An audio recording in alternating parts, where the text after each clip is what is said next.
I'd like to read you a book today. It's called From Dawn Until Dusk by Natalie Kinsey Warnock, illustrated by Mary Azarian. The title page.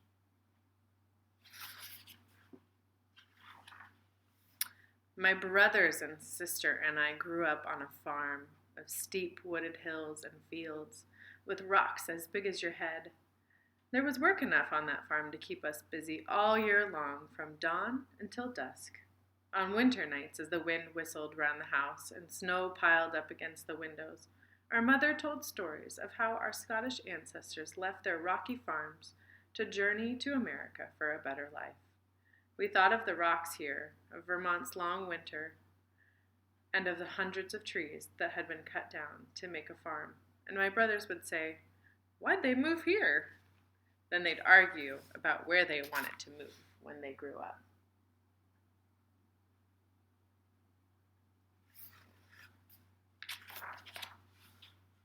Think of all the things you'd miss, I told them. Miss, they said. What would we miss? Well, sugaring, I said, and my brothers hooted. Who'd miss sugaring?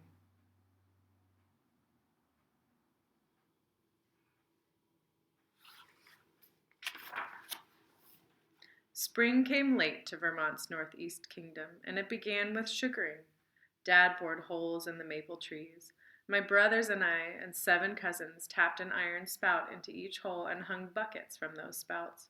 We tapped thousands of trees, and when the sap ran, we scurried to gather it, pour it into tanks, and haul it to the sugar house.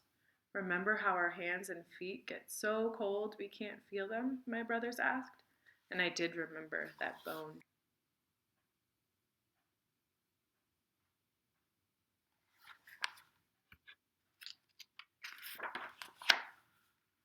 But I thought of how we warmed up in the sugar house, where my Uncle Bob was boiling sap into amber maple syrup. The air was filled with steam and the smell of hot syrup. Sometimes my Aunt Eunice or my mother boiled a kettle of syrup to make sugar on snow. We gobbled down the sweet maple candy with sour pickles, and my aunts raised donuts. My brothers and cousins ate plenty of those. Eunice does make good donuts, my brother agreed. But what about mud season? How could we miss that?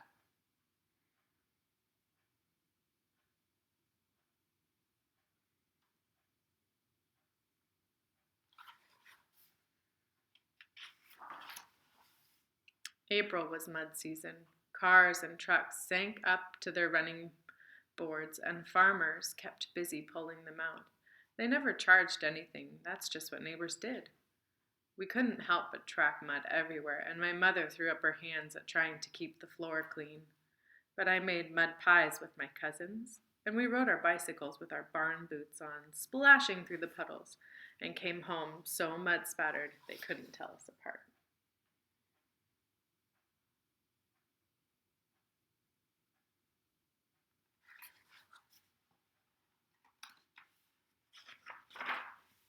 When the mud dried and the grass began to grow, it was time to build fence. My oldest brother drove the iron bar deep into the ground. I held the peeled cedar post in the holes while my father pounded them in with the post maul, and we strung electric wire around the field to hold in the cows. There were miles of fence to build. Some evenings, though, there was time to dig worms and go fishing at the pond. We caught buckets of hornpout and fried them for supper with dandelion greens and fiddleheads.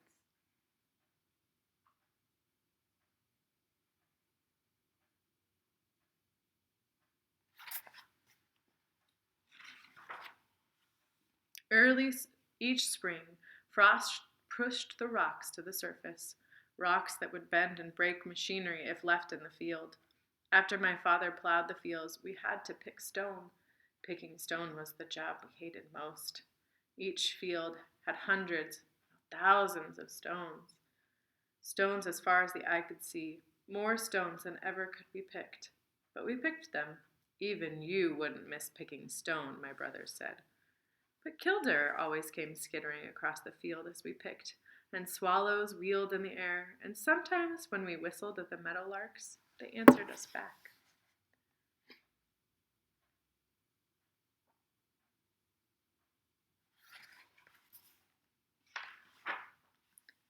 Summer meant long, hot days of haying. My father sharpened the knives on the cutter bar and mowed the tall grass. After the grass dried in the sun and wind, my brothers raked it, then baled it. My mother drove the tractor. My brothers and I threw the bales onto the wagon, and my sister stacked them crisscross, the layers, so the load would hold together back to the barn. Hay chaff stuck to our sweaty bodies, itching like 1,000 mosquito bites. But when the last bale from the field was in the barn, we drove a mile to Hartwell Pond. Even past dark, our feet knew the path, and that black, cold water washed away the dirt, chaff, and tiredness of the day.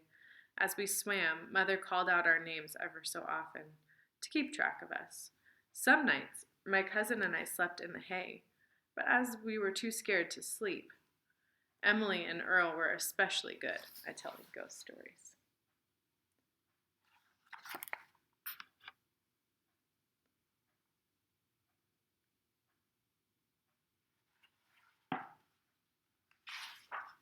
Summer brought berries. My mother, sister, and I picked gallons of wild strawberries, raspberries, gooseberries, and currants. Even though I loved berries, I wanted to be with my brothers instead. My brothers didn't like me tagging along all the time, but sometimes they let me play baseball with them. I ran through the hard stubble of the hayfields to catch fly balls, playing past dark when the only lights were fireflies and the only sounds were the crack of the bat and the smack of the grass-stained ball in my brother's well-oiled gloves. You'd miss that, I told them. I could see in their eyes that they remembered too. For once, they just nodded and didn't say anything.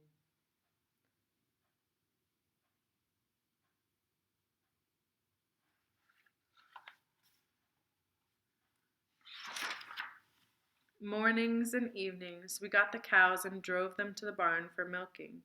If a cow was missing, we knew she'd had her calf and hidden it. It might take hours to find her, and when we did, we carried a calf home on our shoulders. It was my job to feed the calves. For the first few weeks, I fed them from a bottle, but then I had to teach them to drink out of a pail. First, I got them sucking on my fingers, then slowly drew their heads down into the pail. The first time their noses went under the milk, they snorted and jerked their heads out, flinging milk everywhere.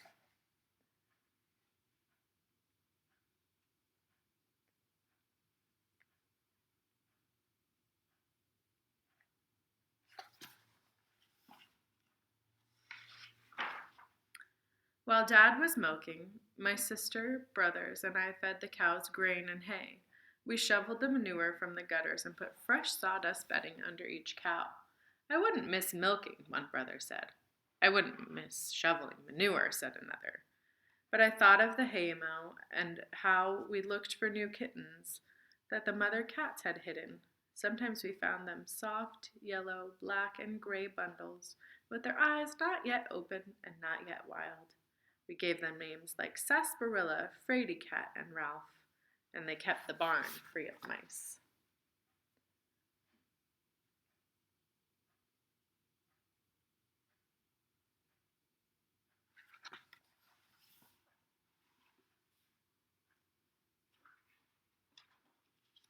In the fields and garden, we raced to stay ahead of the weeds. We hilled the potatoes, hoed the corn, and thinned the carrots. This summer, my youngest brother was born. My mother couldn't bend very easily, so it was my job to tend the garden. The garden was especially weedy that year. None of us liked weeding. But we loved the first meals of fresh vegetables, new peas and potatoes, tomatoes and corn. We ate plates and plates of fresh lettuce and cucumbers with vinegar and salt. Mother said I'd eat anything with vinegar and salt.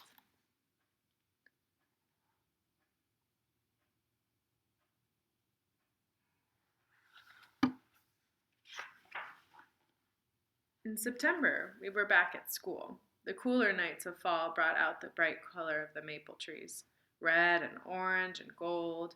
Weren't we lucky to be living in the most beautiful place in the world? My father cut corn, and we harvested all the food we'd grown. We dug potatoes, husked corn, and hauled wheelbarrows full of squash, cucumbers, carrots, and beets back to the house. My mother spent weeks canning, pickling, and freezing vegetables for the winter ahead.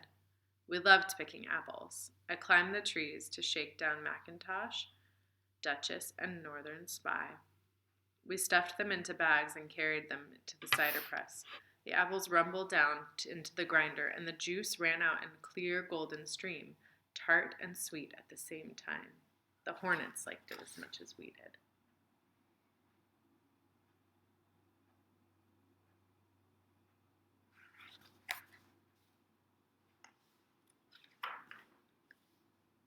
Sundays were a day of rest. Milking had to be done, of course, but no other work.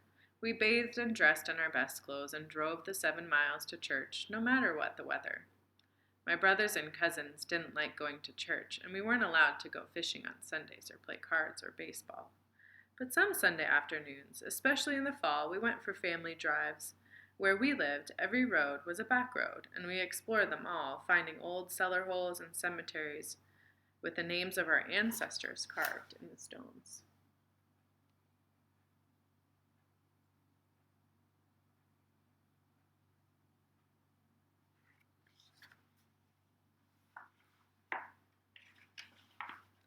We cut wood for the coming winter. My father said wood warmed you 3 times, once when you cut it, twice when you split it, and 3 times when you burned it. Snow came in October and sometimes stayed until June. Winter meant short days and cold temperatures, even down to 50 degrees below zero. Cars and tractors wouldn't start, and water pipes froze. Wouldn't you like to live where you didn't have 7 months of winter? My brothers asked.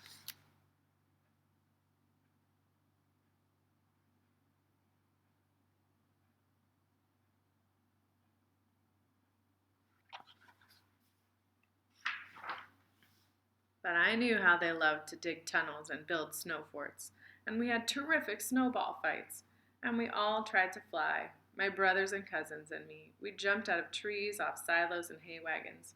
My brothers and I even skied off our barn roof.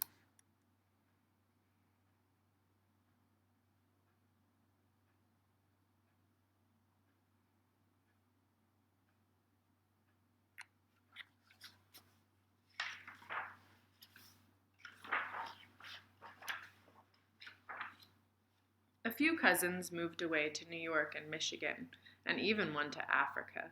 But my sister, brothers, and I, and most of my cousins are still here, sugaring and haying and cutting wood. We also cross-country ski and canoe and gather together to eat, laugh, and tell stories. And no one talks about leaving.